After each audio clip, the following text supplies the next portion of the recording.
अब आपके आइटिनरी भी बनाते हैं और डे 1 से शुरुआत करते हैं। आप अपने होटल में जब उठते हैं तो ब्रेकफास्ट हम रेकमेंड करेंगे कि आप वहाँ पर जो स्ट्रीट फूड है वो बहुत फेमस है, तो वहाँ पर आप लोकल कुजीन्स, लोकल डिशेस जरूर ट्राई करें। तो शुरुआत करते हैं काशी विश्वनाथ मंदिर के दर्शन से, जो कि बहुत ही फेमस डेस्टिनेशन माना जाता है। खासकर हिंदू जो अनुयायी हैं वो बड़ी संख्या में वहां पर जाते हैं। गंगा के किनारे बसा हुआ मंदिर है और ये 12 ज्योतिर्लिंगों में से एक माना जाता है। इस वजह से इसकी जो इम्पोर्टेंस है, इसकी खासियत है, वो बहुत ज्यादा बढ़ जाती है। काशी विश्वनाथ मंदिर विश्वनाथ गली में सिचुएटेड है। एक पतली सी गली है जो आपको लेकर जाती है मंदिर के अंदर। वहां पर बहुत ज्यादा भीड़ होती है क्योंकि ये पतली गलियां हैं, तो आपको थोड़ा सतर्क रहने की जरूरत है। काशी यानी बनारस की खासियत ये भी मानी जाती है कि यहाँ पर बहुत ही सकरी, बहुत ही नैरो लेन्स होती हैं और ये मंदिर भी कोई एक्सेप्शन नहीं है। एक छोटी सी पतली सी गली के अंदर ही मंदिर बना है। तो आपको जब आप किसी व्हीकल से आते हैं, बस से आते हैं, कैब से आते हैं, टैक्सी से आते हैं, तो एक सर्टेन पॉइंट पर आपको रोक लिया जाएगा और उसके बाद आपको वॉक करके ही मंदिर तक पहुंचना होगा। तो आपको ये जरूर ध्यान रखना है कि आपको वॉक करना पड़ेगा। आप उसके अनुसार ही अपने सारे अरेंजमेंट करके जाएं तो अच्छा रहेगा। टेम्पल एरिया और टेम्पल के अंदर का जो परिसर है वो शाम के वक्त बहुत ज्यादा क्राउडेड रहता है क्योंकि वहाँ गंगा आरती होती है और गंगा आरती वहाँ की बहुत फेमस है, तो बहुत ज्यादा भीड़ होती है। तो अगर आप क्राउड से बचना चाहते हैं तो शाम के वक्त ना जाकर सुबह भी जा सकते हैं। ये सिर्फ आपकी कन्वीनियंस के लिए, आप जैसा अपने अकॉर्डिंग प्लान कर सकते हैं। लेकिन अगर क्राउड आपके लिए प्रॉब्लम क्रिएट करता है तो आप मॉर्निंग में जाना प्रेफर करें। मंदिर में जब आप प्रवेश करते हैं तो मंदिर के एंट्रेंस के बाहर ही आपको लॉकर्स दिखाई देंगे। आपको अपने मोबाइल, स्मार्टफोन्स, कैमरे, मेटल के आइटम्स, अपनी घड़ियां, बेल्स, ये सब लॉकर में जमा करने होंगे। लॉकर में ये बड़ी ही सेफली रखे जाते हैं और जब आप मंदिर के बाहर दर्शन करके आते हैं तो आप यहाँ से अपने आइटम्स कलेक्ट कर सकते हैं। अच्छा होगा कि आप जो अपने प्रेशियस आइटम्स हैं वो अपने होटल के रूम में छोड़कर जाएं, तो आपको उनकी चिंता करने की जरूरत नहीं होगी।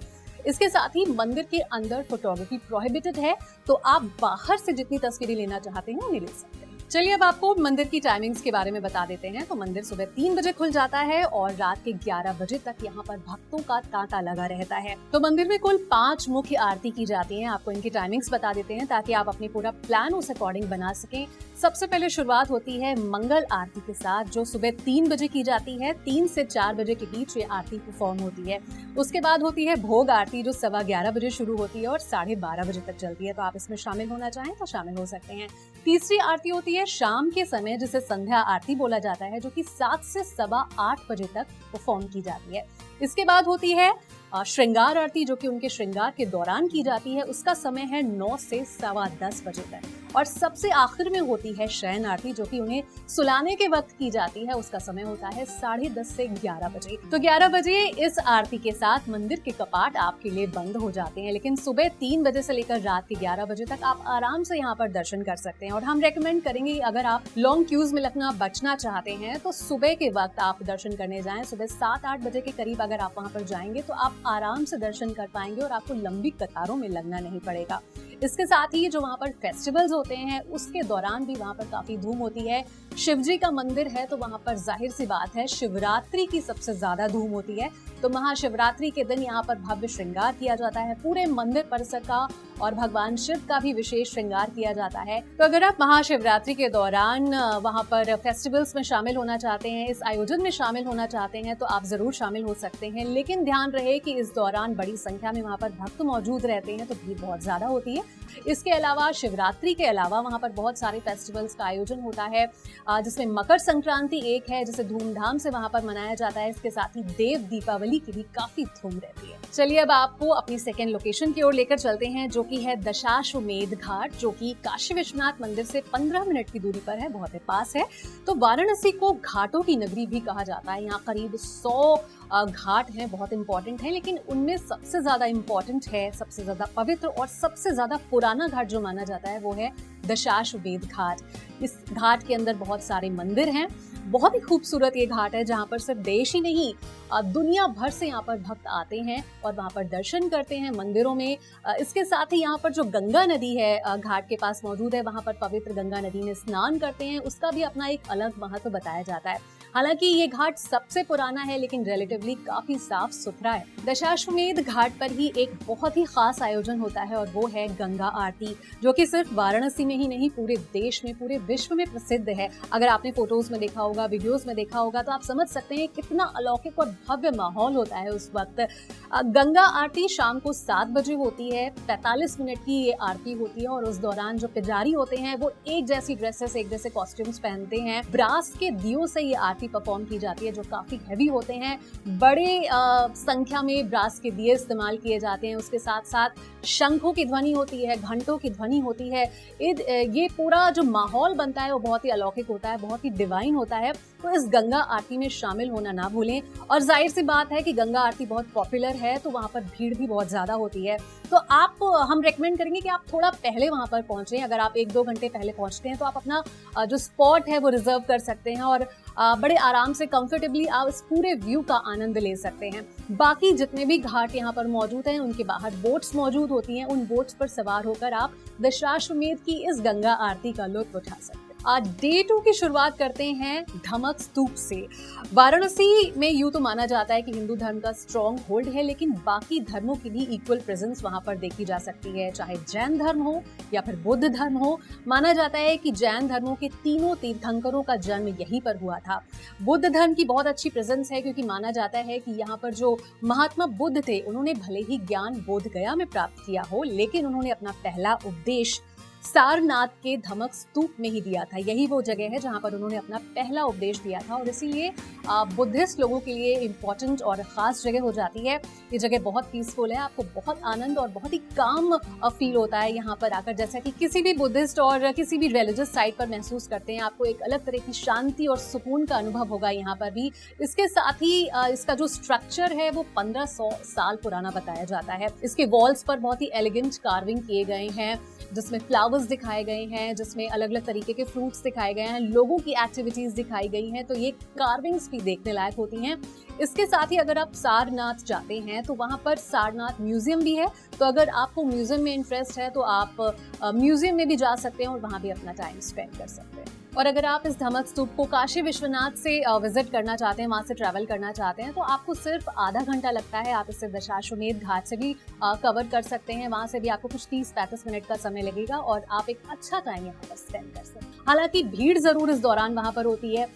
एक खास बात और है इस फोर्ट की कि फोर्ट के अंदर ही वहाँ पर रॉयल फैमिली एक पर्टिकुलर हिस्से में रहती है जो कि रामलीला के दौरान बाहर आती है और घोड़ों पर सवार होकर ये रॉयल फैमिली पूरे रामनगर फोर्ट का चक्कर लगाती है। तो ये भी अपने आप में एक खास अट्रैक्शन होता है लोगों के लिए वहाँ पर। तो आप जरूर जाएं रामनगर फोर्ट और बहुत ही अच्छा एक्सपीरियंस आपके लिए रहेगा जो कि हमेशा आपके लिए यादगार बन जाएगा। तो रामनगर फोर्ट की अगर टाइमिंग्स की बात की जाए तो सुबह 10 बजे से लेकर शाम के 5 बजे तक आप इस फोर्ट को विजिट कर सकते हैं। चूंकि ये गंगा नदी के किनारे बना हुआ है तो ये बहुत शानदार व्यू तो देता ही है, लेकिन मॉनसून के दौरान जब गंगा नदी उफान पर होती है तो यहाँ पर आपके लिए थोड़ी मुश्किल हो जाती है और अक्सर इस दौरान इस फोर्ट को बंद करना पड़ता है। पब्लिक हॉलीडेज में भी ये फोर्ट बंद रहता है। अगर आप दशाश्वमेध घाट से बोट पर आना चाहते हैं, बोट की सवारी कर यहाँ तक पहुंचना चाहते हैं, तो वो भी एक अच्छा एक्सपीरियंस होता है। 1 घंटे का समय लगता है और आप बहुत ही ब्यूटीफुल एक्सपीरियंस करते हैं। तो चलिए अब डे 3 की शुरुआत करते हैं। और बनारस में बहुत सारे घाट हैं और अगर आप फोटोग्राफी के शौकीन हैं और अपनी फोटोग्राफ्स के लिए एक परफेक्ट बैकड्रॉप चाहते हैं तो आपको जाना होगा दरभंगा घाट, जो कि काशी विश्वनाथ टेम्पल से मात्र 4 या 5 मिनट की दूरी पर है। आप आसानी से यहाँ पर पहुंच सकते हैं। बाकी घाटों की तरह ये भी गंगा के किनारे बसा हुआ घाट है, लेकिन खास बात यहाँ पर ये है कि इस घाट के किनारे एक बहुत ही रॉयल पैलेस बनवाया गया है जो कि आपको और किसी घाट में देखने को नहीं मिलेगा। इस पैलेस को रॉयल फैमिली ने बनाया था ताकि वो अपने पैलेस में रहकर गंगा में होने वाले जितने भी सेरेमनीज हैं, रिचुअल्स हैं, वो अंदर पैलेस में बैठकर ही देख सकें। तो गंगा नदी का किनारा, वहाँ पर ये तट और उस तट पर मौजूद ये रॉयल पैलेस आपके लिए, आपकी फोटोग्राफ्स के लिए एक परफेक्ट बैकड्रॉप का काम करता है। तो आप वहाँ पर टाइम स्पेंड कर सकते हैं गंगा नदी में। गंगा नदी बहुत पवित्र मानी जाती है। लोग इसमें स्नान करने के लिए आते हैं, मानते हैं कि अगर आप उसमें डुबकी लगाएंगे, स्नान करेंगे तो आपकी सोल का प्योरिफिकेशन होता है। तो इसलिए बहुत लोग वहाँ पर स्नान करते हैं।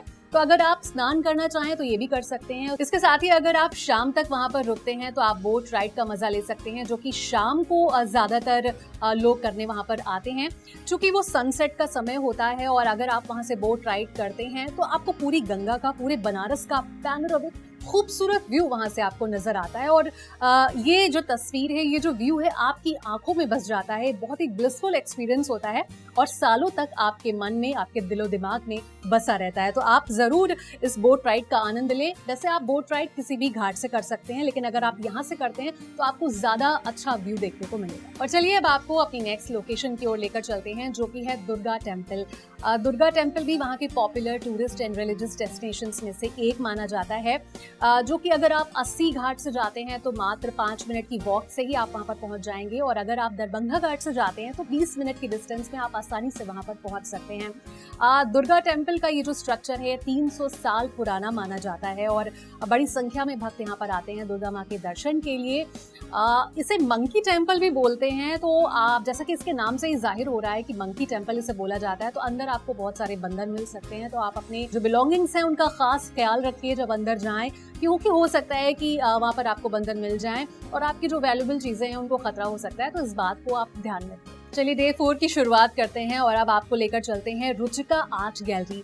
अगर आप बनारस आए, आपने वहां पर तमाम लोकेशंस विजिट की, उनका जो अभूतपूर्व एक्सपीरियंस है उसे अनुभव किया और बनारस का एक पार्ट आप अपने साथ लेकर जाना चाहते हैं, तो you must visit Ruchika art gallery, जो कि रविंद्रपुरी रोड पर सिचुएटेड है। आप यहाँ पर जरूर जाएं।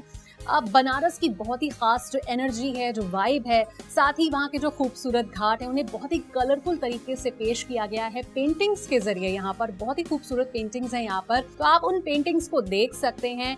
अंदर एक वर्कशॉप भी है, किस तरीके से ये पेंटिंग्स बनाई जाती हैं आप उसे भी देख सकते हैं। और अगर आप खुद ब्रश लेकर ट्राई करना चाहते हैं तो ये भी आप कर सकते हैं। यहाँ पर बड़ी बड़ी पेंटिंग्स भी हैं, छोटी पेंटिंग्स भी हैं। तो बड़ी पेंटिंग्स आपके लिए शायद थोड़ा अनकंफर्टेबल हो सकता है, लेकिन आपको चिंता करने की कोई जरूरत नहीं है, क्योंकि छोटी पेंटिंग्स भी उसी तरीके से मौजूद हैं, उतने ही कलरफुल तरीके से उन्हें भी प्रेजेंट किया गया है। आप उन्हें ले सकते हैं, जो कि इजीली आपके लगेज में फिट हो जाएंगी। जहाँ की मिट्टी भी पारस है, वो शहर अपना बनारस है। बनारस के बारे में ये बातें कही गई हैं, ये लाइनें लिखी गई हैं, और जब आप बनारस पहुंचते हैं तो आपको इस वाक्य का, इस सेंटेंस की सच्चाई का अंदाजा खुद ब खुद लग जाता है, क्योंकि बनारस इतना पायस शहर है, इतना पवित्र शहर है। अगर आप मंदिरों के बाहर भी कहीं किसी लोकेशन में जाएंगे तो आपको वो पवित्रपन, वो पायसनेस, वो डिवाइन फीलिंग हर जगह आती है। तो आज हमने आपको बताया कि काशी विश्वनाथ के साथ साथ काशी की और तमाम टूरिस्ट डेस्टिनेशंस का ट्रैवल प्लान आपको कैसे बनाना है, उसके लिए क्या क्या तैयारियां करनी है, उन डेस्टिनेशंस को आप कैसे ट्रैवल करें, कैसे घूमें, ट्रांसपोर्ट का क्या माध्यम आप चुन सकते हैं, क्या क्या टाइमिंग्स होनी चाहिए उन ट्रैवल डेस्टिनेशंस को चूज करने के लिए। हम आशा करते हैं, उम्मीद करते हैं कि आप इन कही हुई बातों को ध्यान में रखेंगे, उनको अमल में लाएंगे और आपकी यात्रा सुखद होगी, मेमोरेबल होगी।